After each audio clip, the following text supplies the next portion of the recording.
going to be making a lot of videos. I am off my You Can't Be in the Sun meds. I am still traveling around with that. I'm not on a walker. I'm not in a wheelchair, thank God. But we have a DC air conditioner. We have brand new Power Queen batteries, and they, like everything, you know, I paid for one, got one, made the deal with them, and I'll put the link below video for everything out here. I'll link all this stuff because you're going to see some amazing stuff. We have 36 volt battery with a 36 volt inverter and a lot of DC to DC charging methods to where you can take a huge lead acid bank, add lithium to it, and extend the life of both. And we're going to get into that. And I'm going to show you a buck boosting system to charge these. And this is the new 1800. And this one has been in use now for about 4 months. This one's the one I got in a previous video. And so he ended up giving me both. This here is a 10 to 18 volt to 43 output, 20 amps to charge that from a normal battery bank. And then we have, of course, all these different items here. And MPPTs here, buck boost, see that? So we have a lot. And this DC air conditioner will run on low on about 30 amps, high about 46.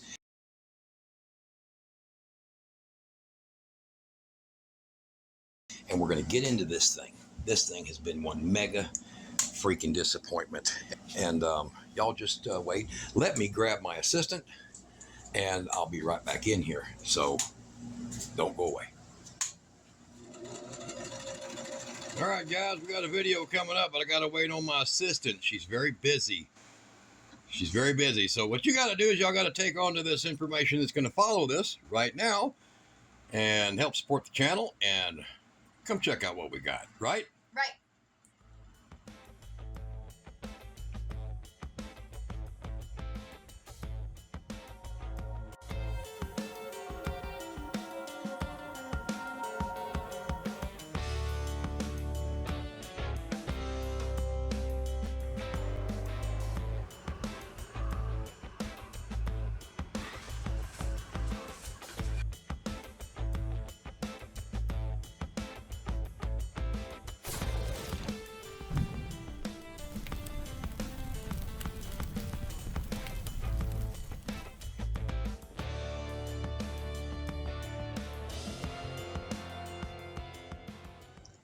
Okay, I'm the person behind the camera now.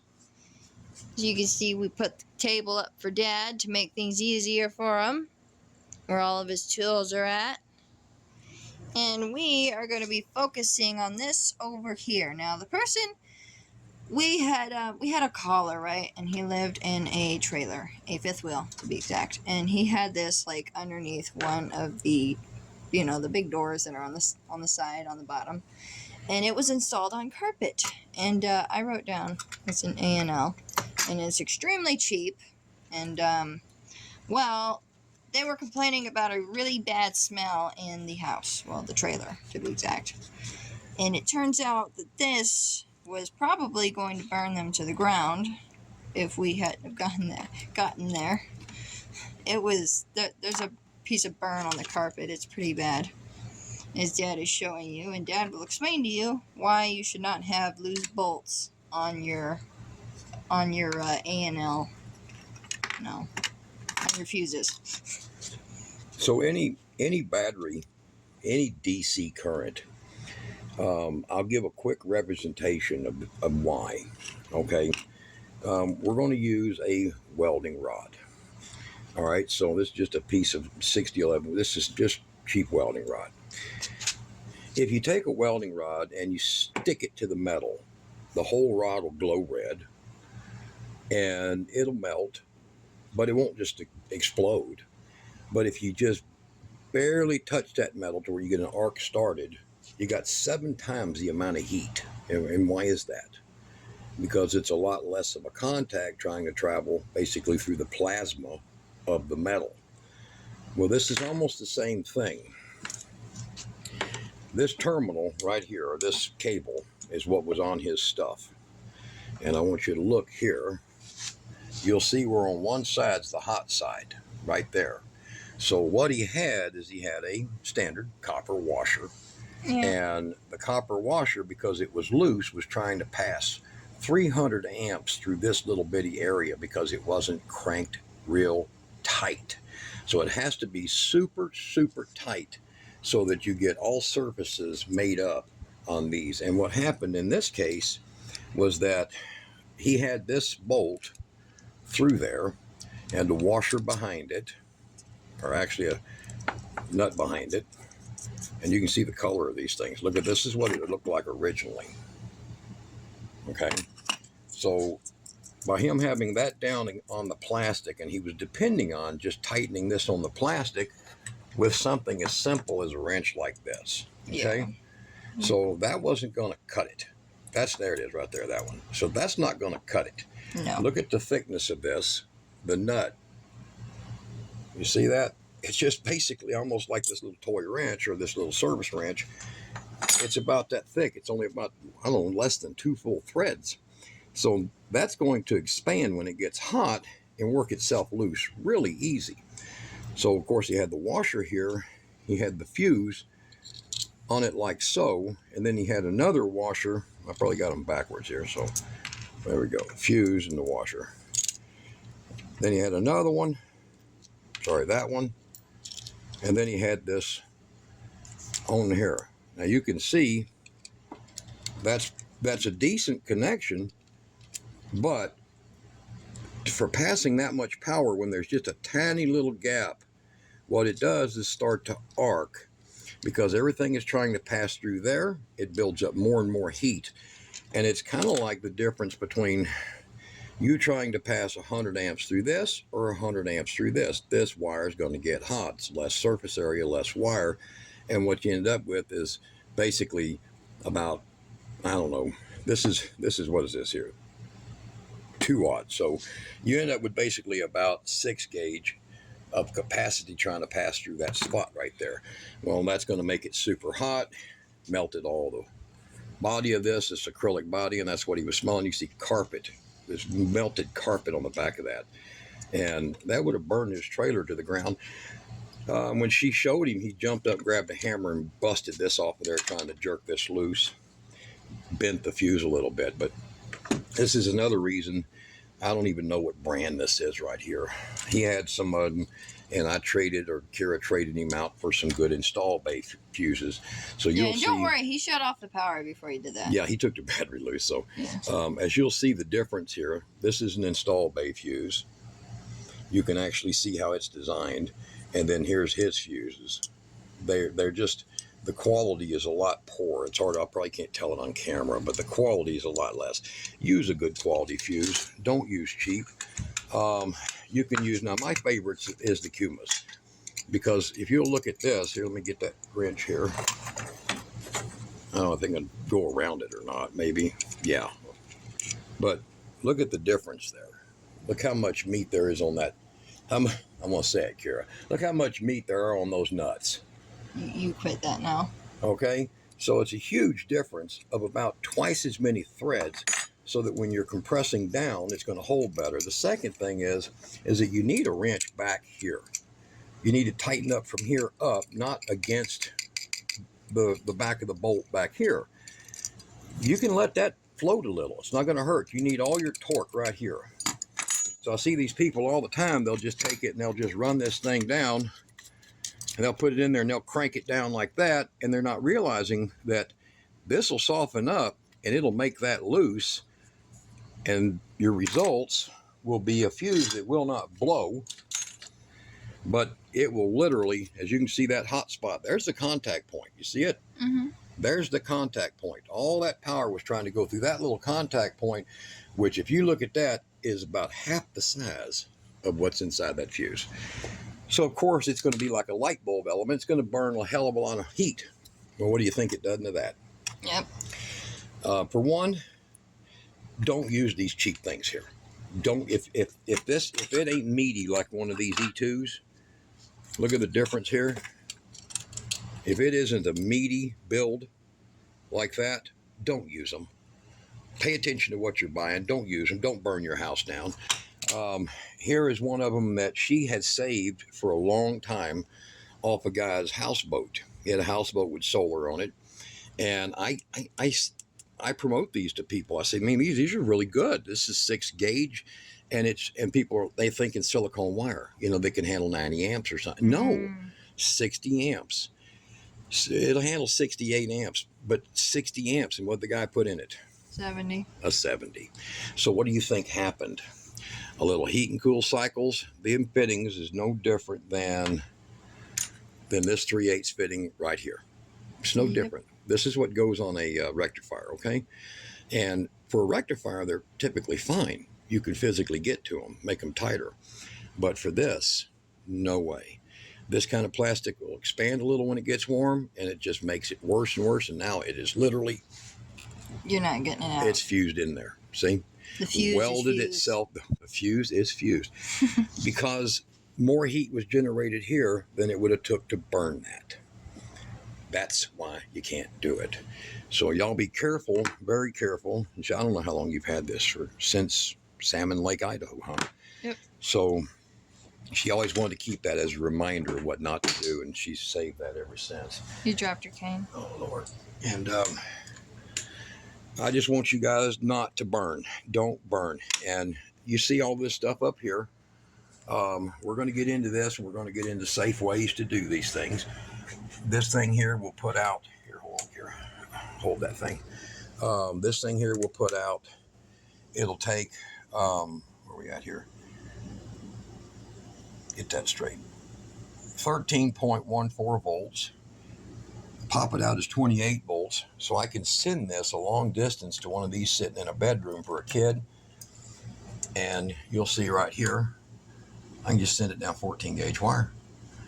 And because it's higher voltage, lower amps, it's not risky. Back again to what we're dealing with here and wire gauging and fusing. So this thing here is putting out, it's got to settle down. These things always do that. They have to settle down. So 155, it's taking 157 to do it. It's putting 12.77 amps into that and charging this thing up for me off of a battery that I could just hit with 12 volt solar. Just any solar. I can do it off this 36 volt battery. Same thing. Convert it into what this thing likes the most, which is 28 volts. There you go. The other thing is we're going to show how to take, just like we're doing right here, we're going to show you with this, how to take a 12 volt battery bank, lead acid, and charge a 36 volt that'll be almost 75 feet from the battery bank and will be a backup inverter system. And we're going to have a total of 2 of these Cineris batteries. Now this 36 volt battery, guys, this sucker is 11 pounds heavier than any 36 volt battery I've ever dealt with. And I dealt with a lot of them because when we were doing internet systems, that's what we used. And they were lighter then than this thing is. This thing is probably close to 70 pounds. Oh, God, it's heavy. Yeah. And then we're going to go to atom power. We're going to go to this minerals. This is DC to DC with MPPT, 40 amp charger in it, but 60 amp battery to battery DC chargers. All of these will allow you to take lead acid batteries for like a wind turbine, because a wind turbine will destroy these. It'll destroy lithium. It'll destroy that battery. The BMS can't handle the pulses, okay? But if you send it to lead acid battery first, and then you go from there through this, you can send it into your lithium battery bank that you're using. So this is going to make a massive difference in the wind turbine market. You can also take a wind turbine now and charge these that way. So we're going to get into that. And Doc says I'm going to be able to do dumb stuff soon. So stay tuned. We have the EcoFlow. Now, when I first got it, the people were like, are you going to do a video on it? And we give you a big discount. I'm like, are you going to tell me why the 12 volt don't work? Well, I've opened it up, I sat at the table, and I fixed it. And it was literally a solder joint. That was it. And I was like too pissed off to even answer them back. So EcoFlow, you didn't test your whole outfit. The other one is, Look at some of my old school meters here, guys. And this is a charge controller that we're going to be using for some things too. But this piece of crap. Now, I don't care if you like oopies, but I want to show you something. This charged up to 96%. It charged to 96%. Okay? And all she did was leave the inverter on. Not pulling power, nothing. That was yesterday morning. And right now it's what? I don't know, 30-something hours later, it's at 59%. This thing has sucked down half its battery, sitting just on standby. Yeah. Well, the EcoFlow don't do that. The Vitamin don't do that. This one don't do that. That don't do that. And I've got a kit one, 2,000 watt, that I'm going to be getting that you put your own battery in. From what I understand, it don't do that. But that thing right there, it does that. So if you leave it on because you're waiting on when you need to use it, like a refrigerator or something, or a freezer might only kick on once every 3 hours, well, guess what? It's just going to eat its damn battery out. Okay? And that AFRI, that big 2,000 AFRI, it don't do that. But that OOPS does. It sure as hell does. Now. Exactly. And I guess the moral of the video would be, when it comes to things like this, we are all for saving money, but sometimes it's better to spend the extra dollar to save it, to save 1,000. Yeah, in the long haul. Exactly. In the long haul. You know, my goal when I made this channel was I saw so many people just freaking struggling and putting crap together that hurt them. Mm-hmm. And I've gone on rescue missions, you know, people that ground their solar panels and then they have a ground rod 20 feet away that comes off their house system. And they're like, why in the hell I got power in my solar panels? I said, yeah, you never heard of passive earth transfer? I never heard of it either. So. Well, you have now. Yes. Well, you did years ago, hon. Yeah. You never heard of it till years like ago. That moment. That moment. Kara, lift the lid off of that. Okay. Guys, this is a DC air conditioner. That is not blood. No, that's not blood. That is a sealant that is used in here.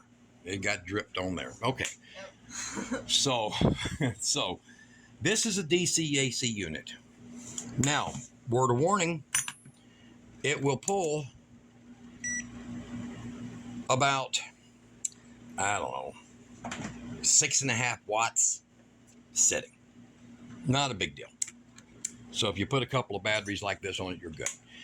Now the Power Queen, this is the Power Queen Minis. Yep.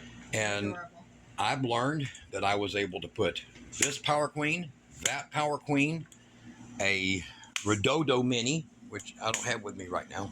It's in her truck. 4 of these together. We had 7 of them pulling a, I'll show you back here. God, this is hell walking. A 5,000 watt sweep power. And it didn't, as they tell you, you can only put 4. It's all you ever hear from these battery people. 4.